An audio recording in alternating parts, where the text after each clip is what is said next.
Hello everybody, welcome to emilykatemadethis. I am Emily Kate and I'm coming to you from Berlin in Germany. Welcome to my knitting slash sewing general crafty podcast, YouTube channel, whatever you wish to call it. Here we talk about knitting and sewing and just some general random other stuff. I'm currently into vintage knitting and vintage inspired sewing, so if you are interested in that, welcome. And I also wanted to say welcome to my new subscribers, because last time was the first time I got more than 1,000 views on a video, like more than 500 views on a video. So you all helped me out there. I asked at the very end of my video to like and subscribe and do all that jazz to make YouTube algorithm like me again. And it did, so thank you. So welcome to my new subscribers and hello to my regulars. Thank you for being here and doing all the things, commenting and liking and sharing, and yes, I appreciate it very much. So thank you. Let's get onto it. So today we shall discuss, I am distracted by a butterfly. How pretty. Today I have one finished object, one whip, and one sewing finished object, and I haven't made up my mind if I'm going to make a video out of that separately or talk about it now, well, here. So yeah, you'll know before I do. Let us begin. Finished object.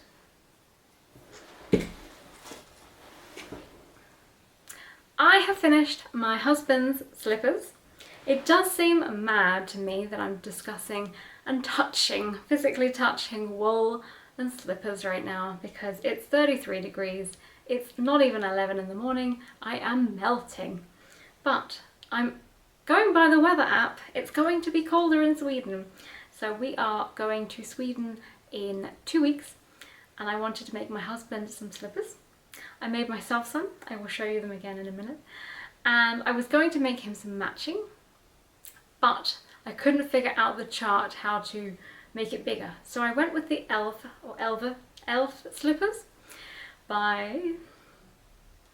and they were on my Make 9, but not this year's Make 9, the Make 9 from last year. So I seem to be on a bit of a trend of making patterns from my last year's Make 9, but that's fine because I want those too. Let me get on to actually showing you the slipper. So there are two. This is the front and the back is the same. Yes, there is an end here. I have not woven that one in, so let's just hide that. These were on my list to make for ages, 2 years or so, 2.5 years, but I could not figure out this cast on. So my last episode I did mention about it, and I also wanted to mention one more thing that a couple of people have asked me, because I was also confused by this, and unless I have misunderstood it, I think this is correct. When you do the increases and when you do the decreases, although on the chart it has the contrast colour where you do the increase, it's actually all done in the main colour. So even though it looks like it should be done in the contrast, on the chart always pick up and your extra increase stitch in the main and decrease in the main. And I hope that helps. What else? Yes, there are two. Last time I told you, I think it's this one because it looks rather wide and gapey. I followed the pattern for the heel although you cast on at the heel, and then I just knitted it longer to fit my husband's foot. And although although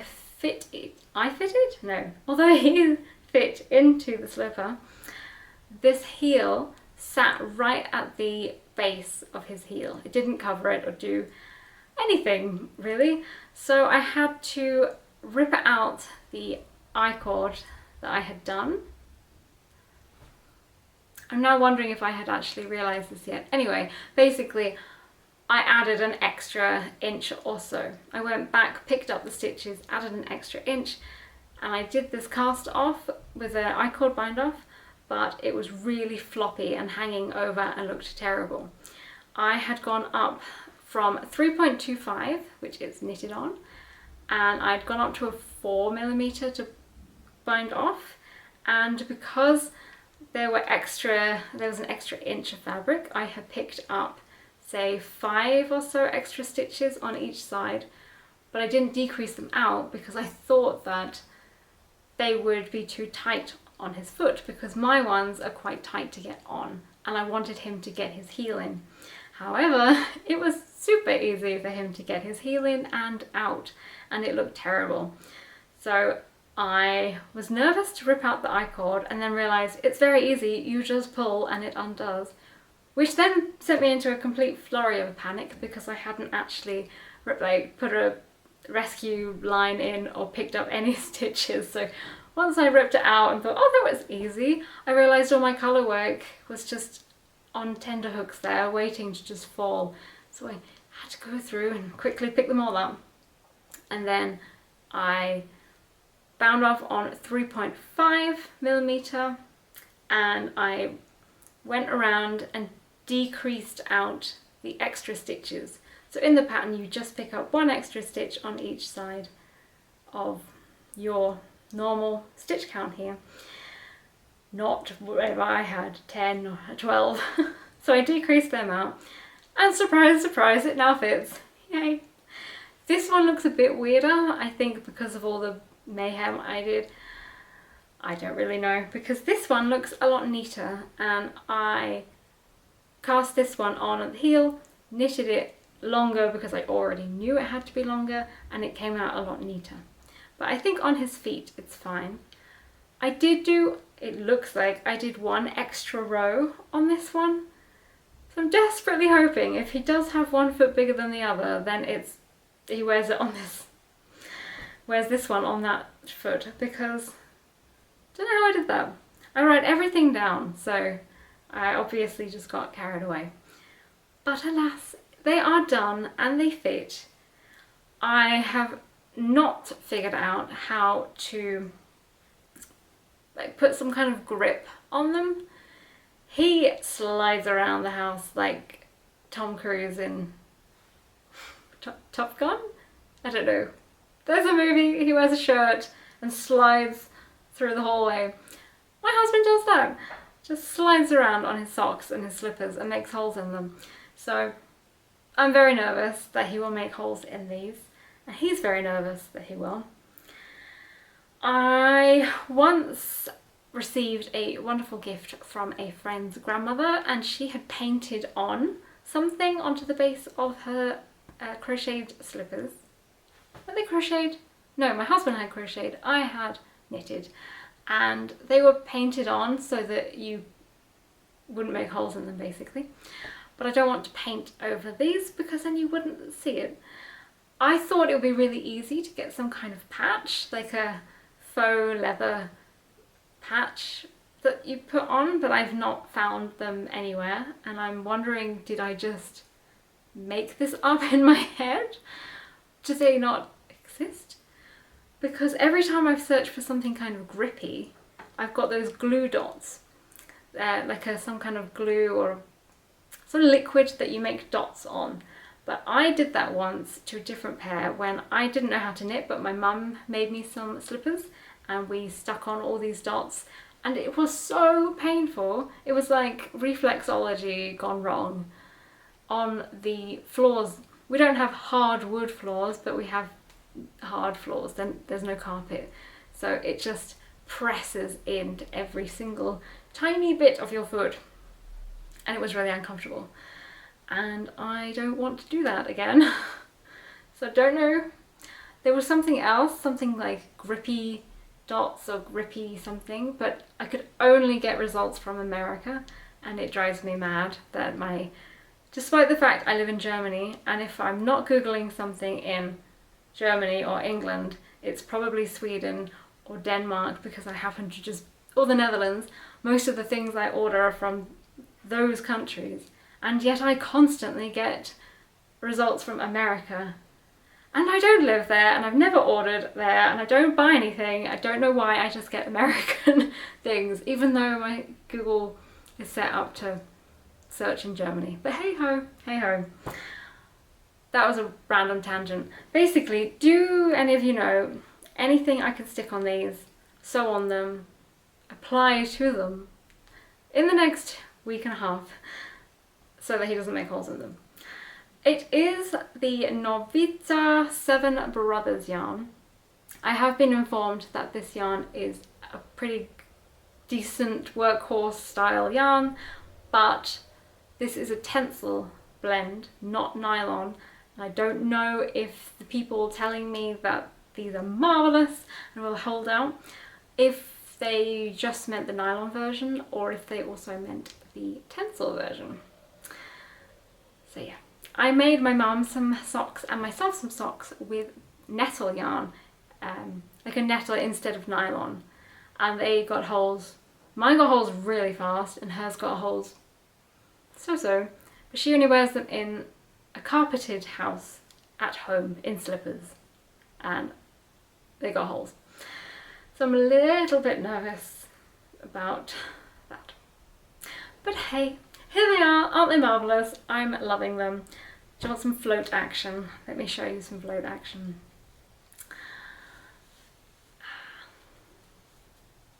Dum, dum, dum.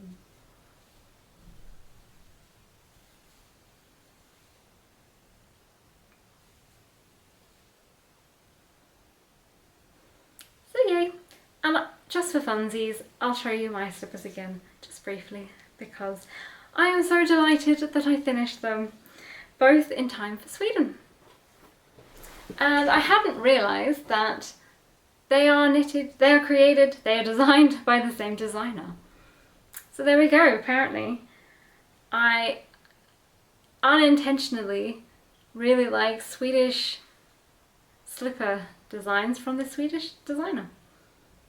These ones are mine. I just love the base.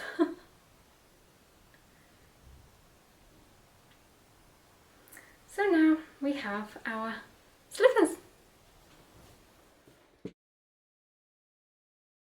And to keep up with the matching theme, the Swedish theme and going to Sweden theme, here is my Yggdrasil from Sjösvärd. It is, I haven't tried it on yet. It looks absolutely minuscule, but we're just going that it will fit. I only just split for the sleeves yesterday, so I haven't made enough progress to be able to try it on yet. But here it is.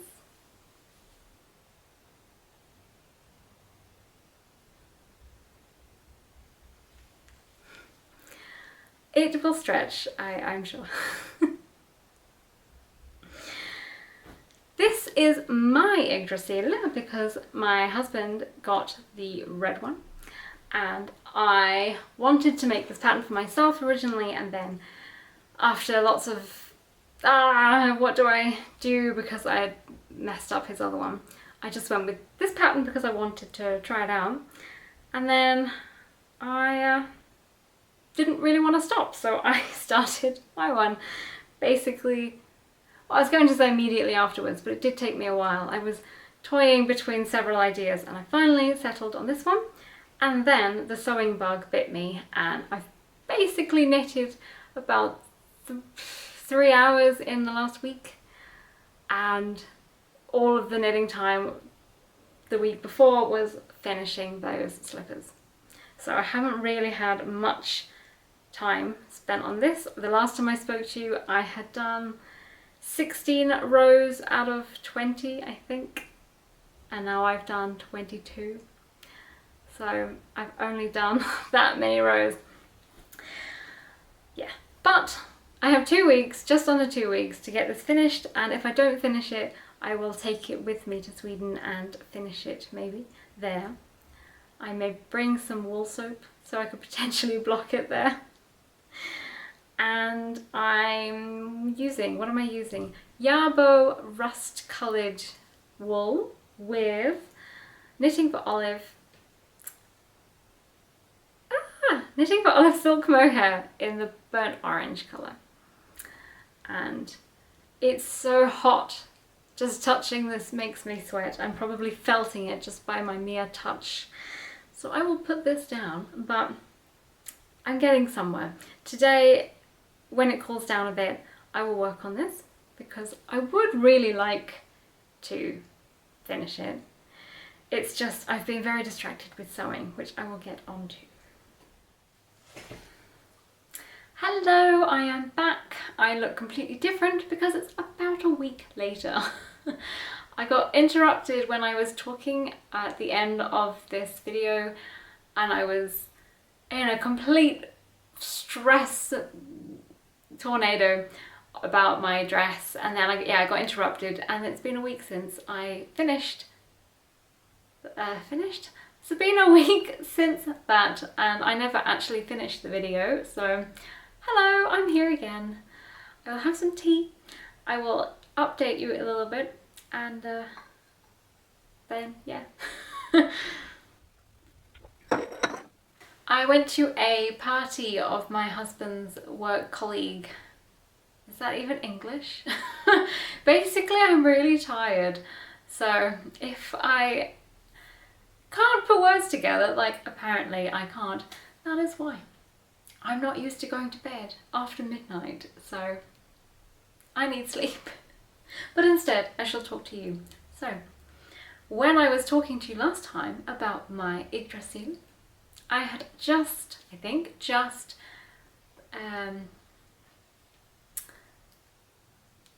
oh my gosh, just separated for the sleeves body. I have done a little bit more, but I did actually spend about 5 days not knitting at all because I was desperately trying to understand what was going on with my sewing. So I didn't actually get much knitting time, and a bit similar to my last Yggdrasil, I also am struggling more with like hand tiredness, like muscular tiredness from knitting on the jumper. So I can only get about a maximum of 8 rows and then I am done. And I did 12 rows the other day and I had to take 2 days off from knitting. So should probably not have done that because I could have actually got more rows in the following day if I hadn't done 12 on that day. But hey ho, I'm halfway through a row, of course, so I don't think it really matters though, to be honest. So here is my what looks like a toddler jumper, but I have tried it on. I'll see if I can put a video or a picture. It does physically fit. I do need to try it on again to see the length, but here's my toddler jumper for me.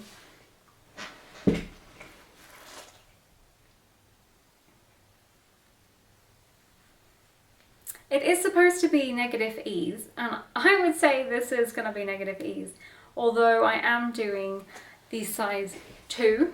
I think the last time I was talking to you, I hadn't decided if I was going to do size 1 or size 2.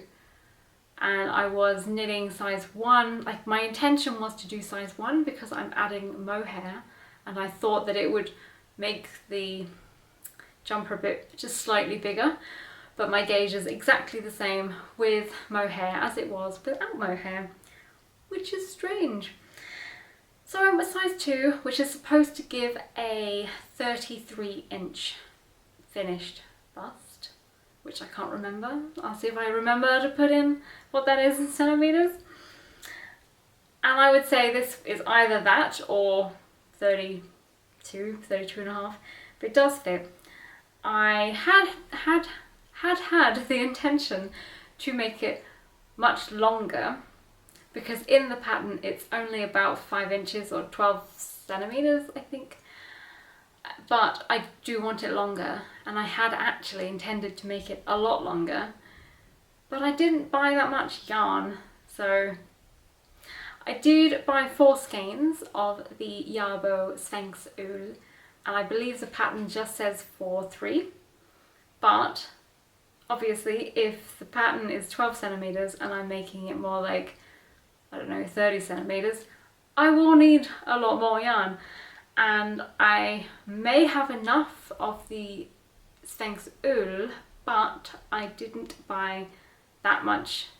Like I bought 3 skeins or 3 balls of the mohair, and I'm really not sure that I would have enough. Usually I wouldn't mind, because I would just knit on the body until I ran out of the ball. Then I would knit on the sleeves and make them as long as I wanted, and then I would go back to the body and just finish off with the rest of the yarn. But I wanted to bring this with me to Sweden next week, and having 2 balls of mohair and 2 balls of this going and dealing with that, no. No, thank you. So that would not be fun car knitting. And I also wanted to get the cable section done before we drive, if possible, so that if I get to knit in the car, sometimes I get car sick if I knit, so if maybe in the evenings I can just sit and knit for a bit, then I don't want to worry about cables, because I keep dropping my cable needle and my stitch markers, which is totally fine when I'm sitting on a nice soft comfortable bed, but not if I'm like on the deck or at the beach or in a cafe. I don't want to drop that and lose my one cable needle, so I want the body to be done before I leave. This is what the side is looking like. Hopefully that's in focus. And that will continue down through the cable. So I'm going to make the cable I'm hoping to make the rib section 3 inches, which is, I have a ruler, which is about, what is that, like just over 8 centimeters or just under 8 centimeters, 7.5 centimeters. I want to make my rib just a bit longer for more of a vintagey style. This is definitely not a vintage pattern, but I like the cinching in of the rib, and the rib will have this cable continuing through. So I'm hoping and thinking that it will look nice. And yeah, I will knit the sleeves and hope that I have enough to make them even and long enough.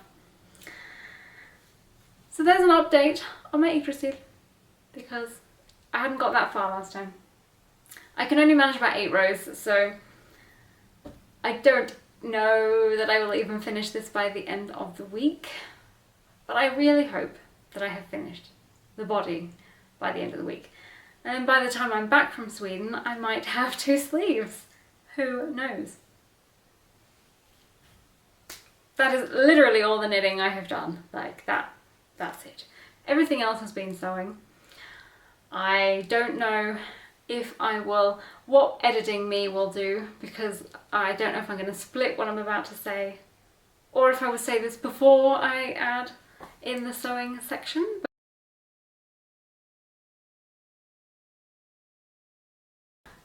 Yes, that is all of my knitting. I know, it's not very much.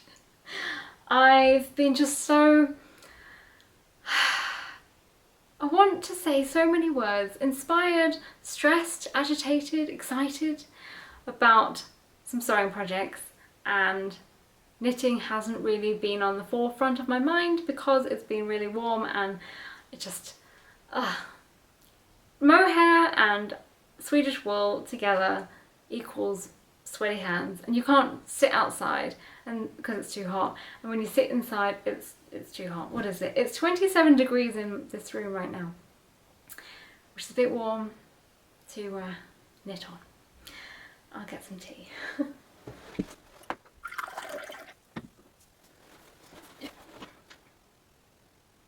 So that is all of my knitting.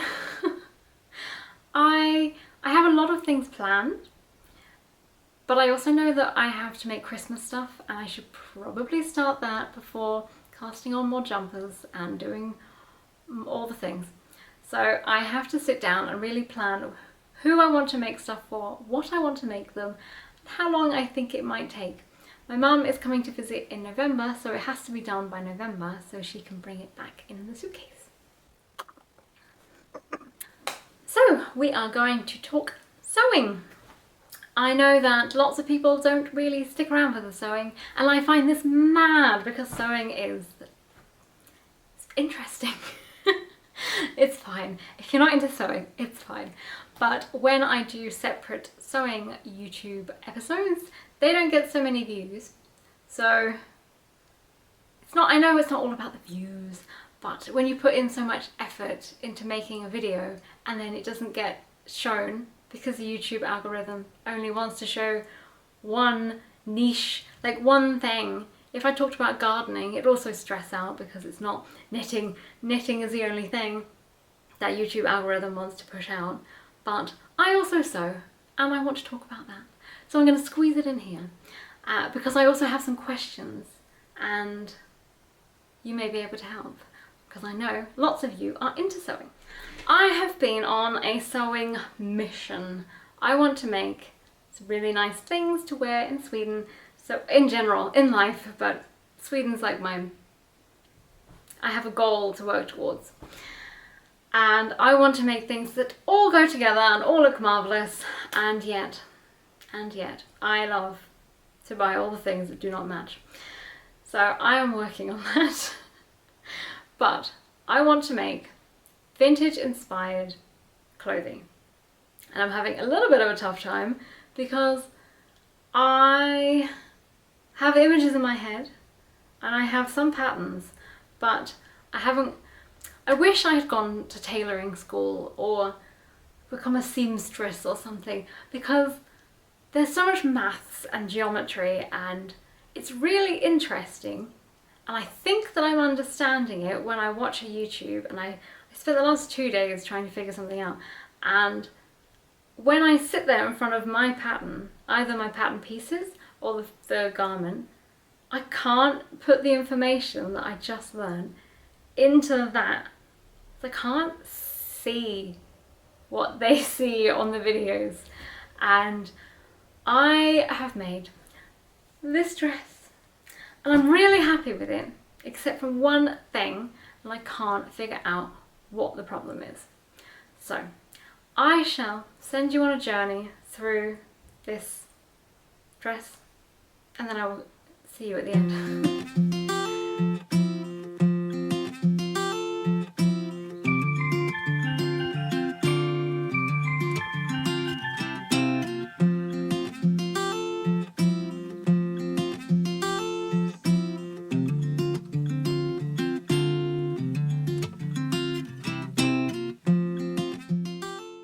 Don't know why I stay stitched sometimes. It just got super bumpy and all gathered together, and I had to pull it out flat, which then would just mean I'm fussing with this neckline that I wouldn't have touched otherwise. Ho hum. Bodice front darts are sewn. Now onto the back bodice.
I purchased this pattern in Lewis in the UK.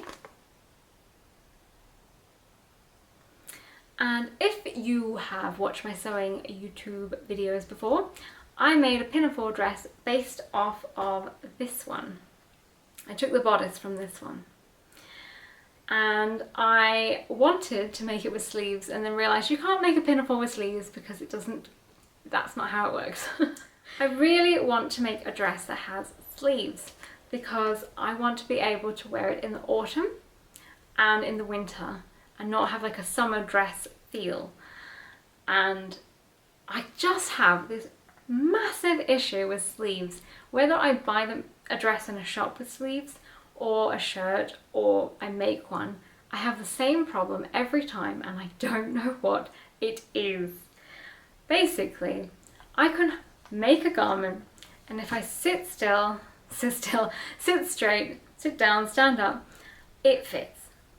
This one is designed like here. This one is designed to sit off like this. And a lot of the YouTubes that I've watched and the blog posts have all said about the bicep and how you need more space. But I have plenty of space. That's lots of space. My problem is that when I move my arms forward, it digs in. It really, really digs in. I'll try and get closer.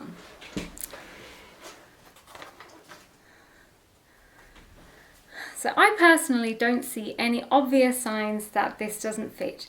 Obviously, I'm not a seamstress. I'm falling off my chair.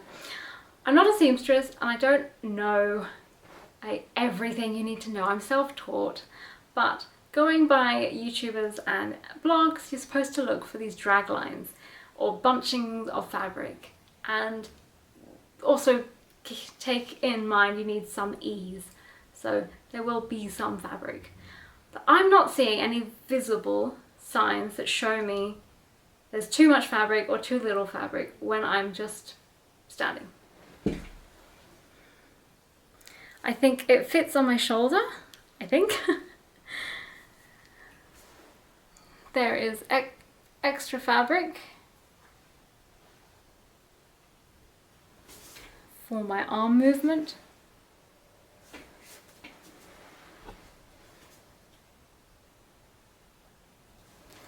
But the problem is when I move forward, this digs in a lot.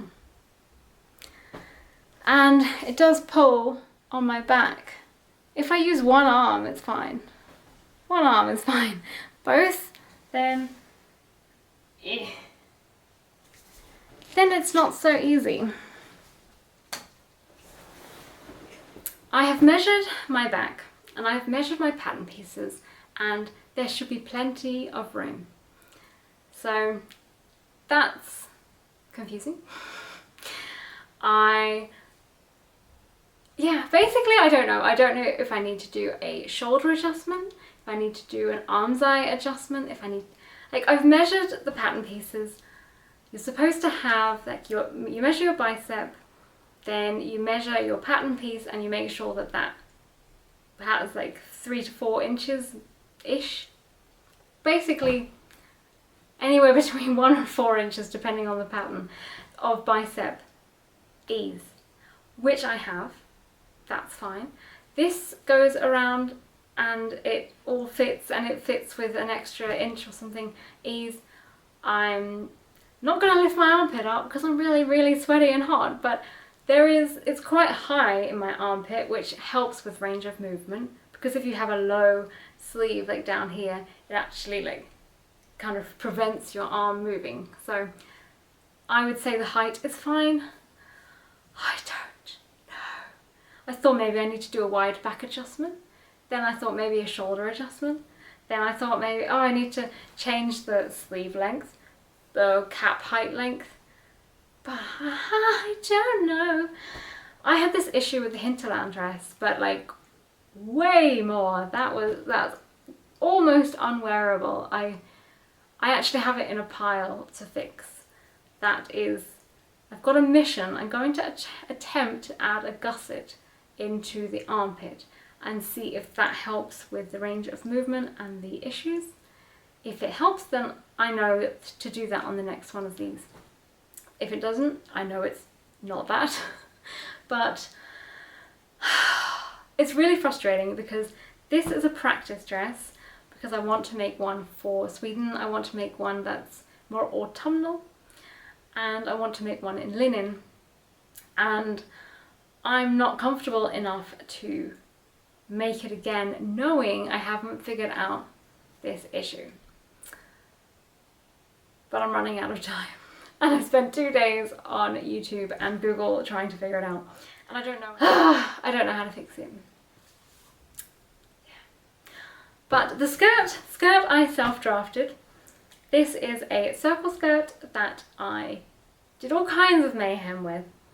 I didn't post the other video yet with a circle skirt, but I was inspired from that one, and I went a bit wild actually. I decided I was going to make a panelled circle skirt and add these chevron style pockets because, you know, I love chevron.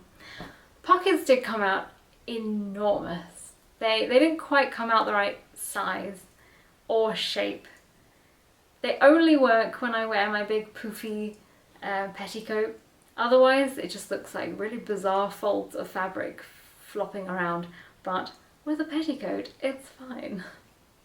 So next time I need to work on that. But other than that, it's marvellous. I had such fun making the making the panels, figuring out where to put the pockets, how it would work, how it would attach and if it would fit. Because I had a bit of a drama with the seam allowance and the size, and I've made the skirt before, not this skirt, I've made a circle skirt before with the radius and it fit, but then when I was measuring it I thought, how does that fit? That should actually come out too small.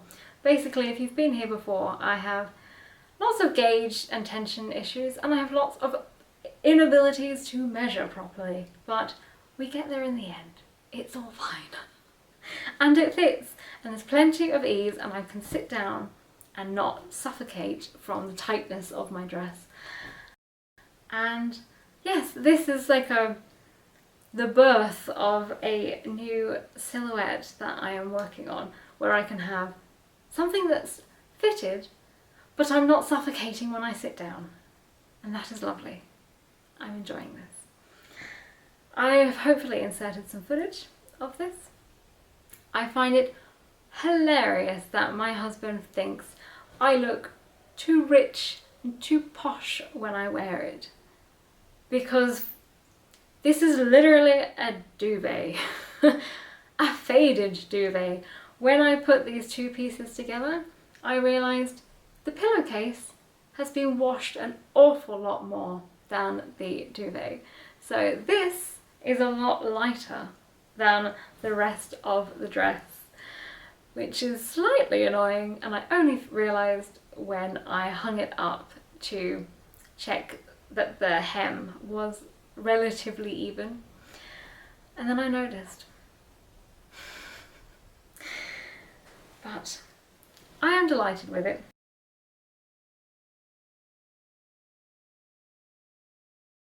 Everything else has been sewing.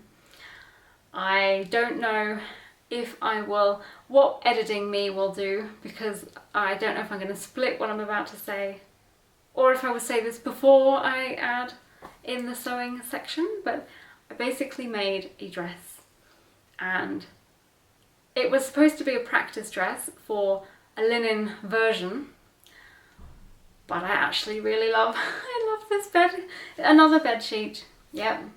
I am a big fan of using duvet covers, and German pillowcases are enormous, so you can make the whole bodice of a dress out of a pillowcase, so win-win. But the issue that I'm having is when I move my arms forward like this, it cuts right into my arm. But I don't know if I'm being unrealistic. I don't know if that's just a normal thing that you're meant to expect from a cap sleeve, or if it's, yeah, I don't really know that many people who sew in order to talk to them about it, and the people that I watch on YouTube don't really make cap sleeved stuff, but also they're just really good at sewing, and therefore they know exactly how to make clothes that fit them. And basically I'm not sure if that's a normal thing to expect from a cap sleeve, that if you move your arm like that it would be tight, or if that is actually a fit issue.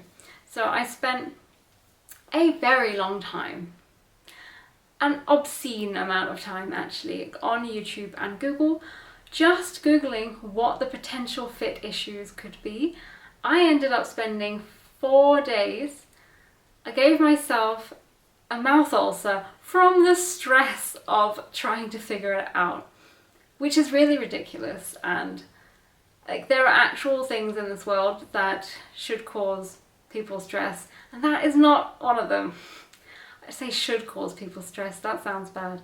There are things that do cause people stress, understandable causes of stress, and me sitting there trying to figure out how to make my clothes fit should not cause that extreme level of stress. That is silly. So I then put it aside and went on to knitting on my jumper. But it is still bugging me. So I basically rediscovered that small bust adjustments are a thing. And I had learned about this before, but I kind of just forgot about it somewhere along the line. And I actually only have 1 inch or 2.5 centimeters difference between my high bust and my full bust, which puts me into the A cup in terms of sewing. And that would mean I have to adjust all of my patterns, because most commercial patterns are a B, designed for a B cup, and a lot of companies that are, I think True Bias is one, they're designed for a C cup, which means you have to adjust your pattern to accommodate. And it was interesting because a lot of the time when I'm sewing or choosing a pattern, they'll have the bust, waist and hips, and I always have to, when I choose my full bust, I have to what's the word? I have to draw out the line to make my waist fit. I need to phrase this better. I adjust the pattern because the waist is always too small for the bust. So for example, it's a 32-inch bust, the waist would be 24 inch, which mine is not, so I have to grade out the pattern. But then my hips are, like, they fit into that other one. So I end up just like grading things in crazy ways.